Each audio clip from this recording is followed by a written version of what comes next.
एका मंडळी आता आलतो घाटामध्ये, पाठीमागे गाडी उभी केली, खाली लोक सोडले, त्यांचा कार्यक्रम आहे तिकडे कुठेतरी गेलेत ते, आणि मी निघालो होतो पाणी आणायला, पाण्याची बॉटल घेऊन. समोर तिकडे दिसतं बघतोय थोडं सौर आहे.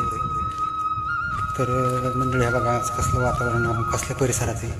इकडे सगळे ज्वारीचे शेत आहे आणि बघा शेताला कसं कंपाऊंड केलेलं आहे, हे नालीसारखं आहे.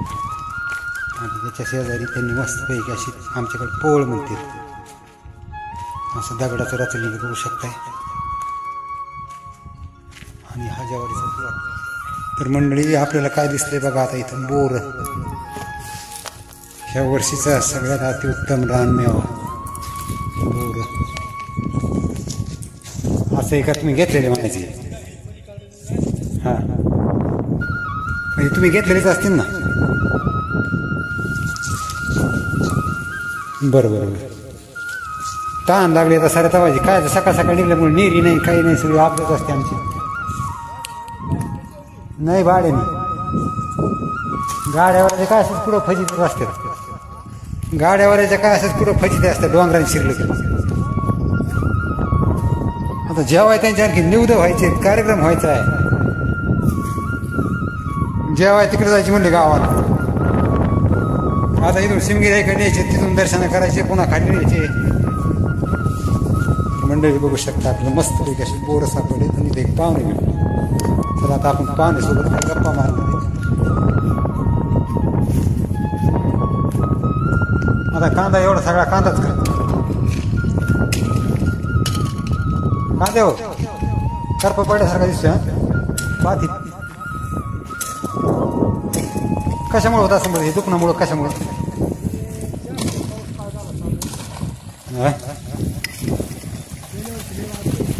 असं आहे का? हां केवढे किती हे वरचे 2 तुकड्या जातात हो. आणि हे वर्षी अशी परिस्थिती शेतकऱ्याच्या हातात नाही, सगळ्यात किती पिकातून किती व्यापाऱ्याच्या हातात आहे. हां व्यापारी म्हणून तीच पूर्व दिशा आहे, बाजारात नुसतं काय खरेदी तुम्हाला काय व्यापारी भाव सांगेल. तो म्हणला 5 रुपये किलो तर 5 रुपये करून द्यावं लागतं.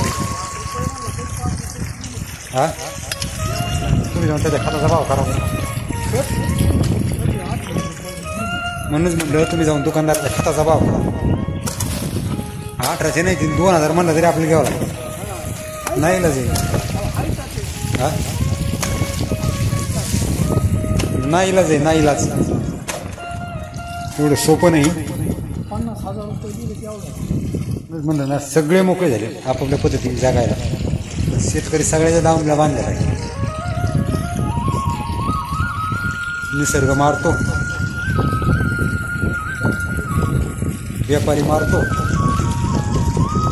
आणि वातावरण मारते. तर रोग पडला म्हणलं किती मस्त कांदा आहे, कशी पात करापली.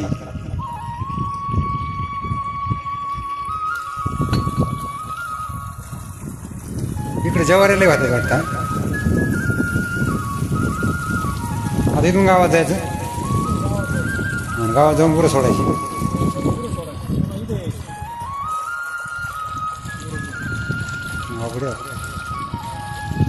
मग सकाळीच कोण आहे आणले?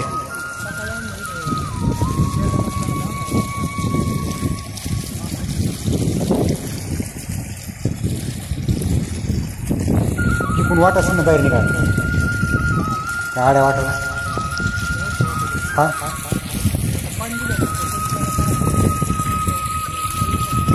जवारी धरा नाही का?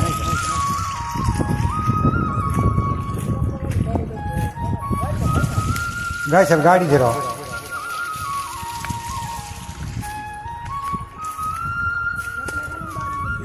आता हलके राहणं म्हणलं पाय कुठं भरणार बरं. तर मंडळी बघू शकता, हे डोंगरवाडीच्या शेतकऱ्याचे असे शोकांकी काय कांद्यावरती रोग पडले. बालाघाटाचा आणि उंच डोंगरावरचा परिसर आहे. इथं थंडीमध्ये धुकं खूप पडतो. भावांनो, ह्या धुक्यामुळं ह्या लोकांच्या कांद्याच्या पिकाला फटका बसतो.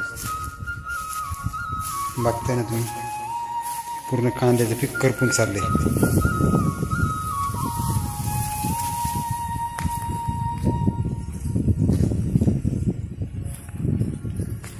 एकदम हलकं राणे मंडळी. हे बघा सगळे दगडच आहेत ते.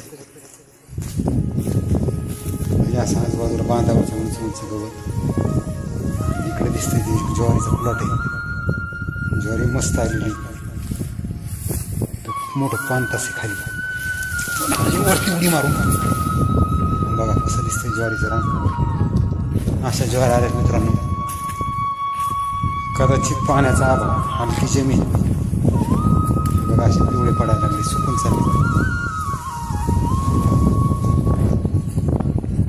कितीही पाऊस करेल, कितीही निसर्ग चांगला असला तरी ह्या लोकांचं हे असंच आहे. फक्त अशी परिस्थिती. इकडे आणखी छोटी छोटी ज्वारी पेरली. आत्ताच ते शेतकऱ्याला भेटू ज्या गावामध्ये आपण आलो तिथे सहज पाणी आणायचं भेटतं. पाण्याची बॉटल माझ्या हातामध्ये बघताय तुम्ही. आपण गेलो पाणी आणायला, तिथं सौरचं पाणी चालू होतं. इकडे काय लाईट नाही मंडळी कुठंच. कसलंच तुम्हाला किती आजूबाजू परिसर करून बघितला तरी तुम्हाला कुठेही लाईटीचा पोल वगैरे दिसणार नाही. म्हणजे एकंदरीत सगळी शेतं आतापर्यंत कोरडो होती. चला सौर आल्यापासून तरी यांचं कसं काय ना सोयीला लागले. खोल खोल विहिरी आहेत. 8 दिवसातून एक राऊंड पाण्याची त्यांना पाणी सुद्धा पुरतं नाही अशी परिस्थिती यांची. आणि इथून जवळच मंडळी गायनाथगड आहे. बरेच लोक नाव ऐकून असतील समजा, कदाचित आपल्यापैकी बरेच लोक तिथं आलेले सुद्धा असतील. वामनभाऊ महाराजांचा गायनाथगड. आपण थोड्या वेळात तिकडे जाणारच आहेत. आणि सध्या आता मी जे परिसरात उभा आहे ते गायनाथगडापासून एकंदर 10 किलोमीटरच्या अंतरावर आहे. आता आपण तिकडे सुद्धा दर्शनाला जाणार आहेत. तिथलं मी वातावरण तुम्हाला दाखवणारच आहे. पण मंडळी हा का असा परिसर आहे. आणि ह्या दिवसामध्ये इकडे गावं सगळे रिकामी होते. त्याचं कारण आहे ह्या लोकांना ऊसतोडी केल्याशिवाय पर्याय नाही. पर्यायाने सगळे लोक ह्या दिवसात वेगवेगळ्या कारखान्यावरती ऊस तोड्यासाठी जातात. आणि उरलेले लोक जे शेती बाग बघतात ते असंच आपदून कसं पाहिजे.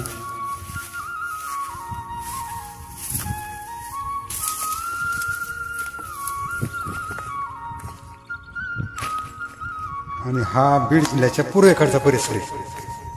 आणि त्याच्याही पुढे जाऊन सांगायचं झालं तर सध्या आपण आष्टी तालुक्यात आहे.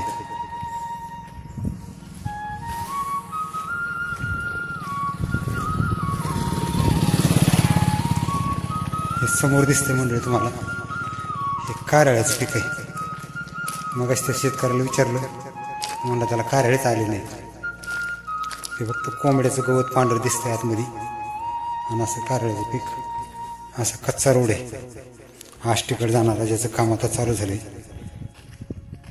चिंचोली चिखली ते आष्टी असा मार्ग रोड व्हायला लागलाय.